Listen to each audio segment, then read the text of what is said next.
নমস্কার বন্ধুরা, আমি রেখা ঝটপট রান্নায় আপনাদের সবাইকে স্বাগত জানিয়ে চলে এলাম একেবারে অন্যরকম স্বাদে একটা রুই মাছের রেসিপি নিয়ে।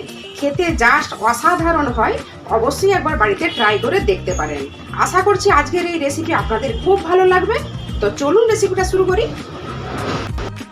প্রথমেই আমি মাছটা ম্যারিনেট করে রেখে দেবো। তার জন্য এখানে নিয়েছি 7 পিস রুই মাছ, খুব ভালোভাবে ধুয়ে পরিষ্কার করে নিয়েছি। এইবার এর মধ্যে দিয়ে দেব পরিমাণ মতো লবণ, লঙ্কার গুঁড়ো, হলুদের গুঁড়ো, হাফ চামচ আদা রসুন বাটা, সবশেষে দিয়ে দেব সামান্য পরিমাণে সরষের তেল। এই সব কিছু মশলা এইবার মাছের মধ্যে খুব ভালোভাবে লাগিয়ে নেব। দেখুন খুব ভালোভাবে লাগিয়ে নিয়েছি। এইবার এইভাবে 10 মিনিট রেস্টে রেখে দেব। এইবার আমি একটা মশলা রেডি করে নেব। তার জন্য নিয়েছি একটা বাটি, এর মধ্যে দিয়ে দেব 2 চামচ টক দই, এর সাথে দিয়ে দেব পরিমাণ মতো লঙ্কার গুঁড়ো, সামান্য পরিমাণে হলুদের গুঁড়ো, হাফ চামচ ধনে গুঁড়ো, সামান্য পরিমাণে জিরে গুঁড়ো, আর দেব স্বাদ মতো লবণ। এই সব মশলাগুলো খুব ভালোভাবে মিক্স করে নেব। দেখুন মশলা আমাদের রেডি। এইবার আমি মাছগুলো ভেজে নেব। তার জন্য আমি গ্যাসের ওভেনটা অন করে একটা কড়াই বসিয়ে দিলাম। কড়াইটা আমাদের গরম হয়ে গেছে। এর মধ্যে দিয়ে দেব পরিমাণ মতো সরষের তেল। তেলটা কড়াইয়ের চারপাশে ছড়িয়ে নিলাম। তেলটা খুব ভালো মতো গরম হয়ে গেছে। এইবার এর মধ্যে মাছগুলো দিয়ে দেব। দেখুন সব মাছগুলো দিয়ে দিয়েছি। উল্টে পাল্টে লাল করে ভেজে নেব।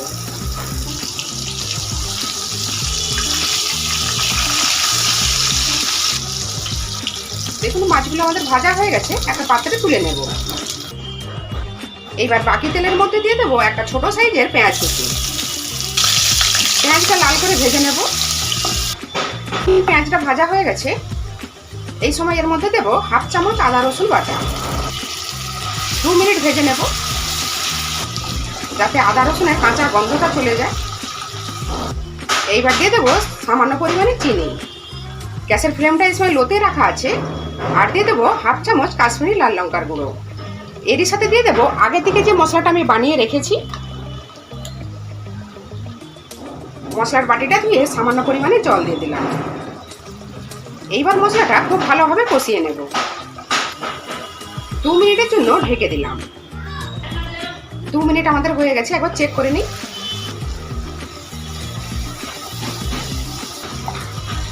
দেখুন মশলাটা আমাদের খুব ভালোভাবে কষানো হয়ে গেছে। তেলটা সেপারেট হয়ে গেছে, দেখেই বুঝতে পারছেন। এই সময় এর মধ্যে দিয়ে দেবো হাফ চামচ গরম মশলার গুঁড়ো, মিশিয়ে নেব। আর দিয়ে দেবো পরিমাণ মতো জল।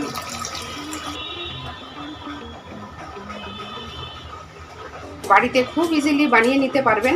অবশ্যই একবার ট্রাই করে দেখতে পারেন। খেতে কিন্তু অসাধারণ লাগে। এবার গ্রেভিটা আমি ফুটতে দেব। দেখুন ফুটতে শুরু হয়ে গেছে। এই সময় আগে থেকে ভেজে রাখা মাছগুলো দিয়ে দেব। গ্যাসের ফ্লেমটা লোতে রেখে এইভাবে 2 মিনিট হতে দেব। গ্রেভিতে দেওয়ার পর বেশি কিন্তু ফোটাবার কোনো প্রয়োজন নেই। আপনারা এই সময় লবণ মিষ্টিটা চেক করে নিতে পারেন। যদি কম থাকে এই সময় দিয়ে দিতে পারেন। আমি চেক করে নিয়েছি, ঠিকঠাক আছে। দেখুন 2 মিনিট আমাদের হয়ে গেছে। গ্যাসের ফ্লেমটা অফ করে দিলাম। এই সময় ওপর থেকে দিয়ে দেবো হাফ চামচ ঘি। হালকা মিশিয়ে নেব। এবার ঢেকে 5 মিনিট রেস্টে রেখে দেব। তারপর আপনাদের সার্ভ করে দেখাচ্ছি। 5 মিনিট আমাদের হয়ে গেছে।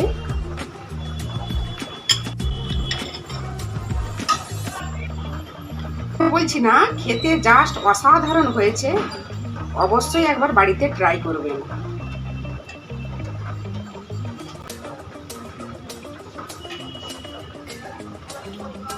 আজকের এই রুই মাছের রেসিপি আপনাদের কেমন লাগলো? নিশ্চয়ই ভালো লেগেছে। ভালো লাগলে প্লিজ একটা লাইক দিয়ে চ্যানেলটা সাবস্ক্রাইব করার অনুরোধ রইল। আজ তাহলে এই পর্যন্ত থাক। আবার হাজির হয়ে যাব নতুন কোনো রেসিপি। ততক্ষণ সবাই খুব ভালো থাকবেন, সুস্থ থাকবেন, সাবধানে থাকবেন। ভিডিওটা দেখার জন্য আপনাদের সবাইকে অসংখ্য ধন্যবাদ।